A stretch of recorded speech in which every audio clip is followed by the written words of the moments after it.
Welcome back to Sioux City, Iowa, and the Republican presidential debate. Fired up crowd. They're ready for hour number two. And we begin hour number two with an important topic, foreign policy. Congressman Paul, many Middle East experts now say Iran may be less than 1 year away from getting a nuclear weapon. Now, judging from your past statements, even if you had solid intelligence that Iran, in fact, was going to get a nuclear weapon, President Paul would remove the U.S. sanctions on Iran, included those added by the Obama administration. So, to be clear, GOP nominee Paul would be running left of President Obama on the issue of Iran. But I'd be running with the American people because it would be a much better policy. But for you to say that there's some scientific evidence and some people arguing that maybe in a year they might have a weapon, there's a lot more saying they don't have it. There's no UN evidence of that happening. Klepper at the in our National Security Department, he says there is no evidence. It's no different than it was in 2003. You know what I really fear about what's happening here? It's another Iraq coming. There's war propaganda going on, and we're arguing. To me, the greatest danger is that we will have a president that will overreact, that we will soon bomb Iran. And the sentiment is very mixed. It's very mixed even in Israel. You know, the head of the security for Israel, who just recently retired, said that it wouldn't make any sense to do this, to take them out because they might be having a weapon. So I would say that the greatest danger is overreacting. There is no evidence that they have it. And it would make more sense if we lived through the Cold War, which we did, with 30,000 missiles pointed at us. We ought to really sit back and think and not jump the gun and believe that we are going to be attacked. That's how we got into that useless war in Iraq and lost so much in Iraq. Congressman Paul, the question was based on the premise that you had solid intelligence. You actually had solid intelligence as President Paul. And yet you still, at that point, would pull back U.S. sanctions, and again, as a GOP nominee, would be running left of President Obama on this issue. Yes. All we're doing is promoting their desire to have it. Ehud Barak, the defense minister for Israel, said that if he were in Iran, he would probably want a nuclear weapon too, because they're surrounded for geopolitical reasons. So that's an understanding. So the fact that they are surrounded, they have a desire. And how do we treat people when they have a nuclear weapon? With a lot more respect. What did we do with Libya? We talked to them, we talked them out of their nuclear weapon, and then we killed them. So it makes more sense to work with people. And the whole thing is that nuclear weapons are loaded over there. Pakistan and India, Israel has 300 of them. We have our ships there. We got to get it in a proper context. Right. We don't need another war. Understood. And you make that point quite a lot. I'll try one more time. Iran is reportedly running exercises on closing the Straits of Hormuz, a key passage, as you know, for global trade. Now, what should the U.S. response be if Iran were to take that dramatic step? Well, the plans are on the book. All they talk about is when are we, the West, going to bomb Iran?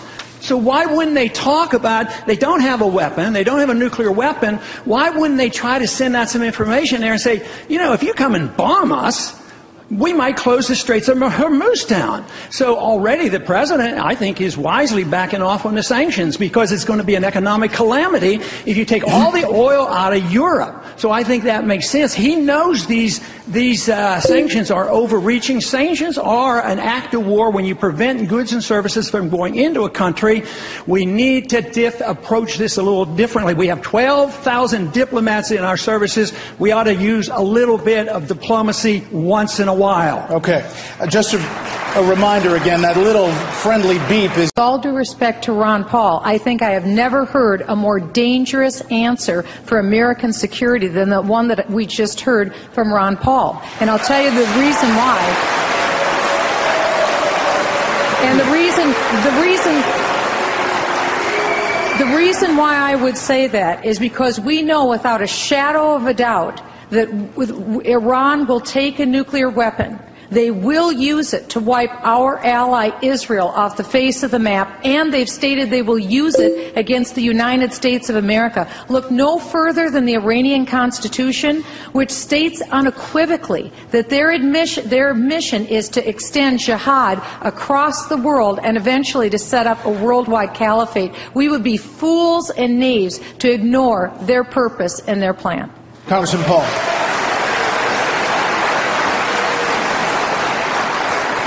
Obviously, I would like to see a lot less nuclear weapons. I don't want Iran to have a nuclear weapon. I would like to reduce them because there would be less chance of war. But to declare war on 1.2 billion Muslims and say all Muslims are the same, this is dangerous talk. Yeah, there are some radicals, but they don't come here to kill us because we're free and prosperous. Do they go to Switzerland and Sweden?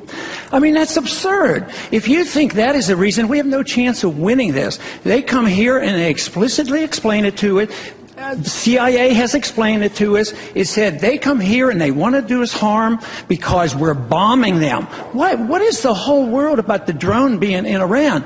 And we're begging and pleading, and how are we going to start a war to get this drone back? Why were we flying the drone over Iran? Why do we have to bomb so many countries? Why are we have 900 bases, 130 countries, and we're totally bankrupt? How are you going to rebuild the military when we have no money? How are we going to take care of the people? So I think this wild goal to have another war in the name of defense is the dangerous thing. The danger is really us overreacting, and we need a strong national defense, and we need to only go to war with a declaration of war and just carelessly flouting it and starting these wars so often. Speaker Gingrich, is Congressman Paul. Can I respond to that? Can I respond? And the problem would be the greatest underreaction in world history if we have an avowed madman who uses that nuclear weapon to wipe nations off the face of the earth. And we have an IAEA report that just recently came out that said literally Iran is within just months of being able to obtain that weapon. Okay. Nothing could be more dangerous than the comments that we just heard. All right, 30 seconds. There is no UN report that said that. It's totally wrong on what you just said. That is not true. They produced information that led you to believe that, but they have no evidence. There's been no enrichment of these bombs.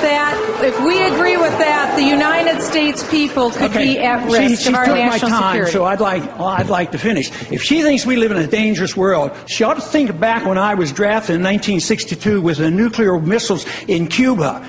And Kennedy calls Khrushchev and talks to him and talks him out of this, and we don't have a nuclear exchange. And you're trying to dramatize this, that we have to go and treat Iran like we've treated Iraq and kill 1 million Iraqis, and 8,000 some Americans have died since we've gone to war. You cannot solve these problems with war. You can solve the problems if we follow our Constitution, go to war, only when we declare the war, go in and win them and get them over with, instead of this endless fighting and this endless attitude that we have enemy all around the world. But as President, I stand on the side of peace. Thank you.